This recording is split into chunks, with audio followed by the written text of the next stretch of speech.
Okay, so Python has this superpower, right? It's called web scraping, and it is your golden ticket to unlocking pretty much any data you could ever want from the internet. But, and this is a big but, there's a dark side.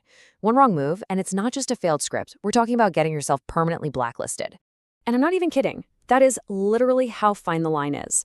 5 lines of the right code, you just automated a month of mind-numbing work. 5 lines of the wrong code, boom, your IP address is toast forever. Game over, try again, never.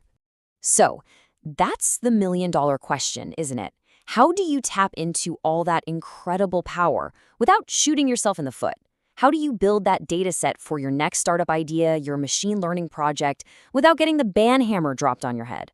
Well, don't you worry. That is exactly what we are cracking open today. And trust me, I know the pain because I've been there. I made every single mistake in the book. My very first scraper, oh man, I was so excited I just let it rip. No plan, no respect, no strategy. I just hammered their server as fast as I could and poof, 10 minutes. That's all it took to get my IP address banned. I learned the hard way, so you don't have to. So, let's just forget all those rookie mistakes. Today, right now, we are building the 2026 playbook. This isn't just about grabbing some text. This is about building a smart, respectful, and frankly, an unstoppable data gathering machine that can handle just about anything the modern web can throw at it. First things first, before you even think about writing a single line of Python, you have to know the rules of engagement. This isn't some smash and grab job. No, this is a strategic operation. So let's go over the non-negotiable principles and the core tools you're going to need. Here's our entire game plan, and you'll see it's actually pretty simple. It's just a 4-step process. Step 1, check the rules. Step 2, make the request. Step 3, parse the code. And the most important part, step 4, look human. That's it. That's the whole dance. Let's break it down. Okay, rule number 1, and listen up, because this is the big one. You always check the robots.txt file first. Just think of it like the website's rulebook, sitting right on the front porch. It tells you exactly where you're allowed to go and where you're not. Ignoring this, it is the absolute fastest way to get your IP address banned, period. Next up, you need a disguise. See, by default, your Python script basically walks up to a website and screams, "Hello, I am a robot," which, is a huge red flag. A user agent is just a simple header, a little piece of text that makes you look like a normal web browser. It's your digital camouflage, and it is absolutely crucial for not getting spotted immediately. All right, enough theory. Let's get our hands dirty. It's time for our first quick win. The goal here is super simple. We're going to target one single piece of data on a live website, and we're going to pull it right into our script. This is the foundation for everything else. Let's do it. And it all starts with this one simple line of code. We use a library called requests, and this line does all the heavy lifting. It reaches out across the internet to the server and just politely asks, "Hey, could you please send me the raw HTML code for this page?" That's all it's doing. Simple. And if the server says yes, it sends back this beautiful number, status code 200. This is the universal sign for success. We're good to go. The moment you see a 200, you know you have the website's raw code in your hands, ready for the fun part. But here's the thing, that raw HTML, it's a disaster. It is a chaotic, messy soup of code that's almost impossible for a human to read. That's where this magical library called BeautifulSoup comes in. It takes that total mess and transforms it into a perfectly organized, searchable treasure map. Now, all we have to do is find the little X that marks the spot.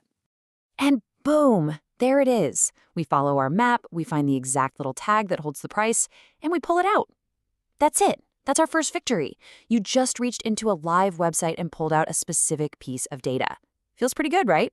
But believe me, we are just getting started. Okay, so grabbing one price is cool. That's level 1, you're on the board. But the real power, the whole reason we do this, is scale. It's time to level up. We are about to go from grabbing one piece of data to grabbing thousands, all on complete autopilot. So, check this out. We can easily get the 20 items on page 1, no problem. But the real gold mine, it's the 1,000 items spread out over 50 different pages. And no, we are not about to sit here and run our script 50 separate times. We're way smarter than that. We're going to teach our script how to do it all by itself. And this process is called pagination. All you have to do is look at the URL for page 1, page 2, page 3, and you'll spot a pattern. Once you've cracked that little code, it's game over. You just build a master loop, and you can tell your script to visit every single page automatically. So inside that big loop, we get a little more sophisticated. For every single page it visits, it's going to grab not just the price, but the book's title too. Then comes the really important part, data cleaning. We strip out weird symbols like the pound sign, we convert the price from text into an actual number, and then we save every single clean row into a perfect, beautiful CSV file. All right, if you followed along this far, you can already build a scraper that's better than 90% of the ones out there. You're solid. But now it's time for the pro secret, the secret weapon. We're talking about the API backdoor. This is the technique that lets you scrape those websites that everyone else says are completely unscrapable. Because you will hit this wall. It is one of the most frustrating feelings in the world. Your code is perfect. You can literally see the data on the screen with your own eyes. But when you run your script, it comes back with absolutely nothing. Why? Because the website is using JavaScript to load its data after the page has loaded. And your simple scraper, it's totally blind to it. This is where most people just give up. So here's the pro move. We stop fighting with the website's front end. We're going to bypass it completely. Forget about scraping the slow, fragile, easily blocked HTML. Instead, we're going to tap directly into the website's own internal API. This is the hidden data feed it uses to talk to itself. It is lightning fast, it's incredibly stable, and it is almost never blocked. People call this the API backdoor, and you can find it yourself. In your browser's development tools, there's a little tab called Network. If you watch it while the page loads, you can actually see the hidden data pipeline the website uses. You can find the exact request that pulls in clean, perfect data. It is the ultimate shortcut. So there you have it. That's the whole playbook. You know how to be a good citizen on the web, you know how to pull data from a single page, you know how to scale that up to thousands of pages, and now you even have the pro-level secret for tackling the trickiest modern websites. The tools are yours. The strategy is yours. The only question left is, what amazing thing are you